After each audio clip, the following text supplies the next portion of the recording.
شروع اللہ کے نام سے جو نہایت مہربان اور رحم والا ہے۔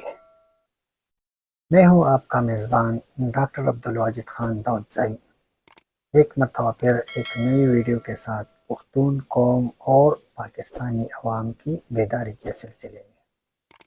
حضور صلی اللہ علیہ وسلم کا فرمان ہے کہ بہترین صدقہ یہ ہے کہ کوئی مسلمان شخص علم سیکھے اور پھر اس علم کو دوسروں کو سکھائے اور دوسروں تک پہنچائے۔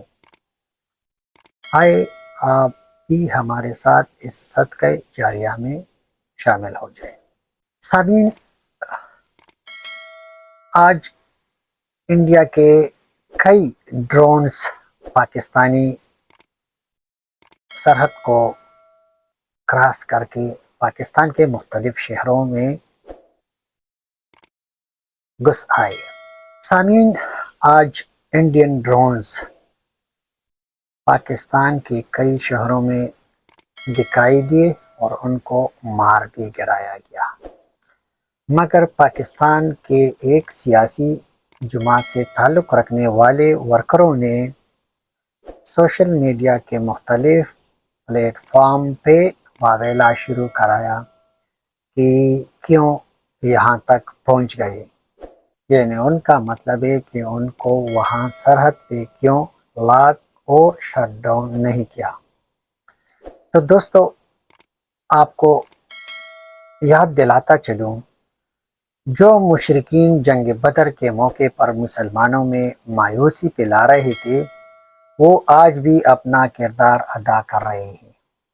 اور وہ کس طرح آج اپنا کردار ادا کر رہے ہیں، اس کو پہچاننے کے لیے ہمارے ساتھ اس ویڈیو کو مکمل دیکھیں تاکہ آپ ان کو جان سکیں۔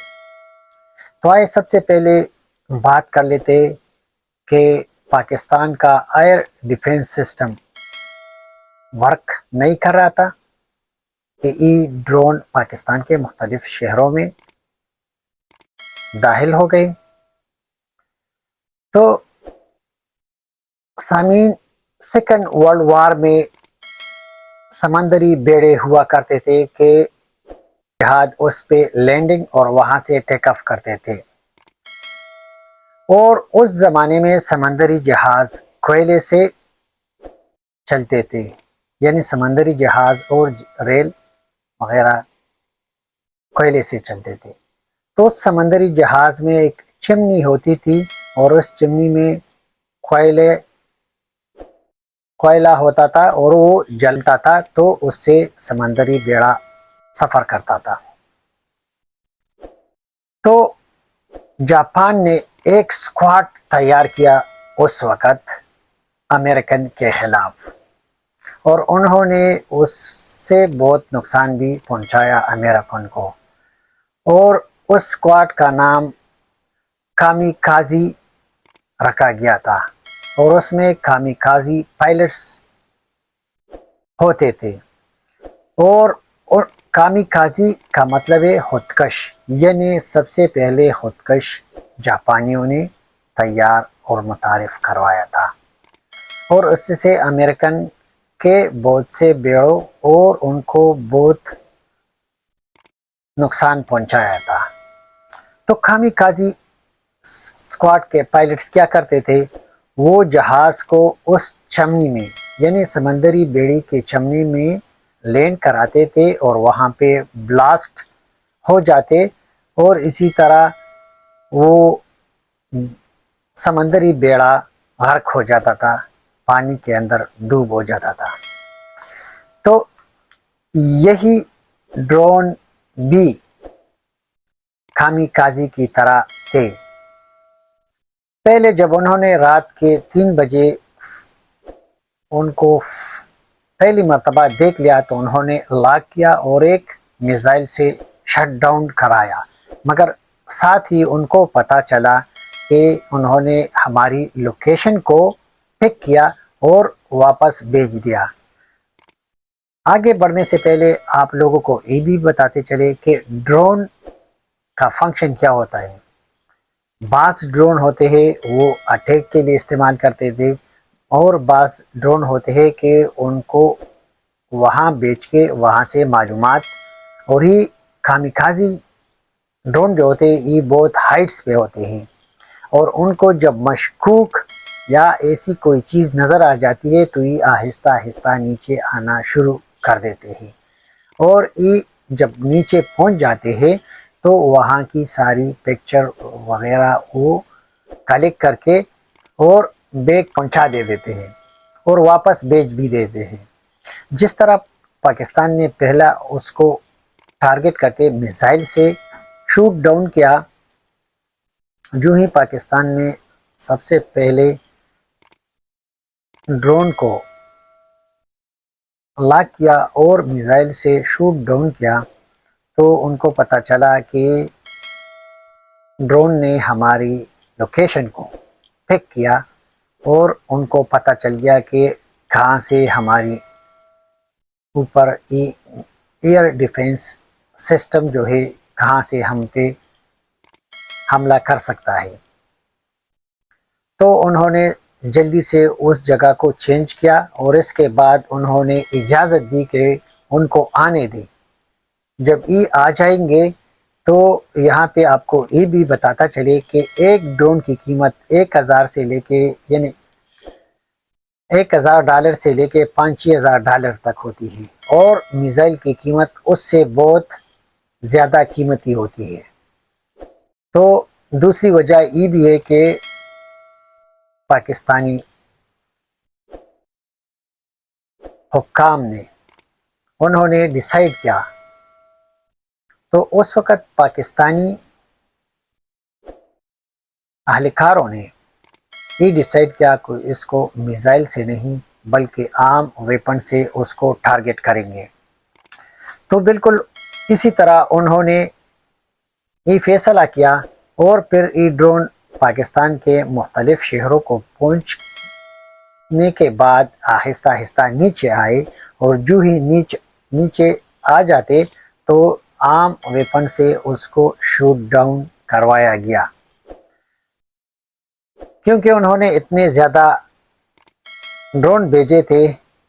ایک تو ان کا مقصد یہاں پہ لوگوں میں پریشانی اور افراتفری پہ لانا تھا، دوسرا پاکستانی میزائل کو استعمال کرنے کے بعد مالی نقصان، یعنی اگر ایک میزائل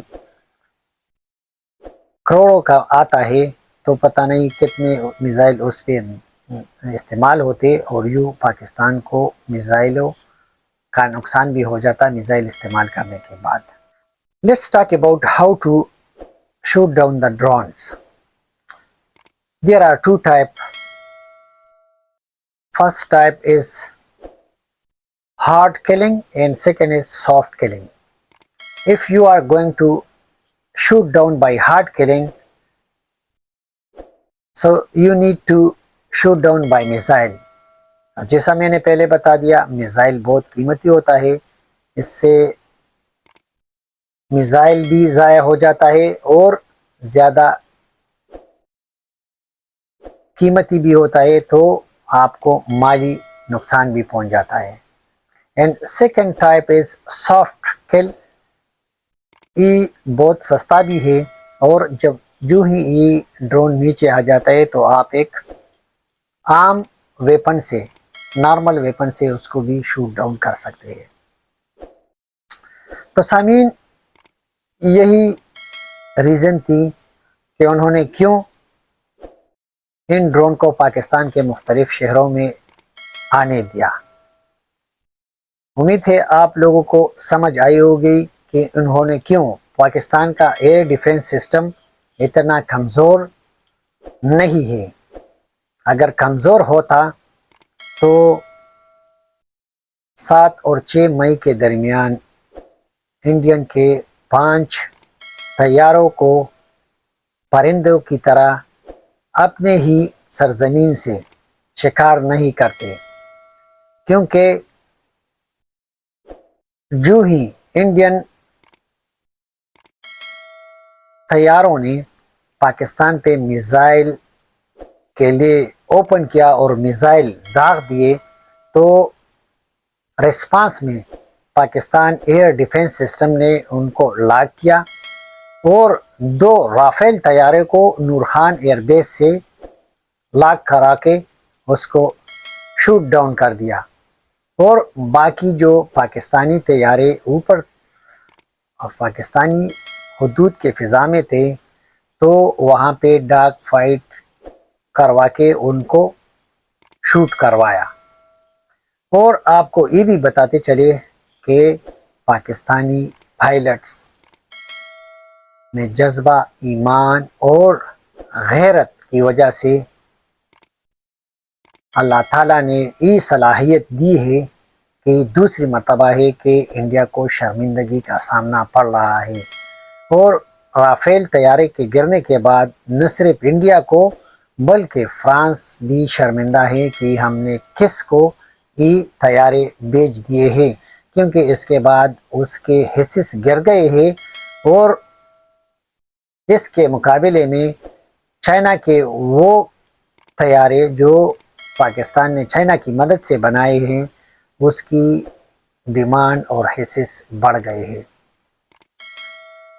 تو میرا مشرقین کے لیے یہ مشورہ ہے کہ مہربانی کر کے آپ مایوسی نہ پھیلائیں، آپ تھوڑا آرام کریں اور صرف دیکھتے جائیں کہ پاکستان کس طرح ریٹیلیٹ کرے گا، کس طرح بدلہ لے گا۔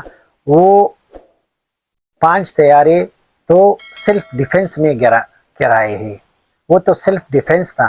ابھی پاکستان کی باری ہے، آپ وقت اور ٹائم کا انتظار کریں کہ پاکستان کس طرح جواب دے گا، وہ اس سے بھی خطرناک جواب دے گا۔ تو آپ کو جلدی نہیں کرنی چاہیے۔ اگر آپ کو سکون نہیں ہے تو آپ لیگزاٹنل ٹیبلٹ لے کے آرام سے سو جائے، کسی وقت بھی آپ اٹھ کو آپ کو پتہ چل جائے گا پاکستان نے بدلہ بھی لیا ہے اور اس کی تیسری بے عزتی کروائی۔ پہلے بے عزتی پہلگام میں وہاں کی وزٹروں پہ دہشت گرد آ کے ان کو وہاں پہ قتل و غارت کرایا، اور 7 لاکھ فوج کی موجودگی میں اور وہاں کی راہ اور اتنی انٹیلیجنس نیٹ ورک کے باوجود انہوں نے ان کو مارنے کے بعد وہاں سے غائب ہو گئے، اور کسی کو ابھی تک ہاتھ نہیں آئے۔ دوسری بے عزتی 5 طیارے گرائے، اور تیسری بے عزتی کا آپ انتظار کریں۔ آپ اتنے بے چین نہ رہیں، مایوسی نہ پھیلائے۔ اللہ تعالی ہمیشہ سچ اور حق کا ساتھ دیتا ہے۔ امید ہے آپ لوگوں کو سمجھ آئی ہوگی۔ اگر سمجھ نہیں آئی تو ہم آپ کے لیے دعا ہی کر سکتے ہیں کہ اللہ تعالیٰ آپ کو حق اور سچ جاننے کی توفیق عطا فرمائے۔ آپ سے اجازت چاہتے ہیں۔ السلام علیکم۔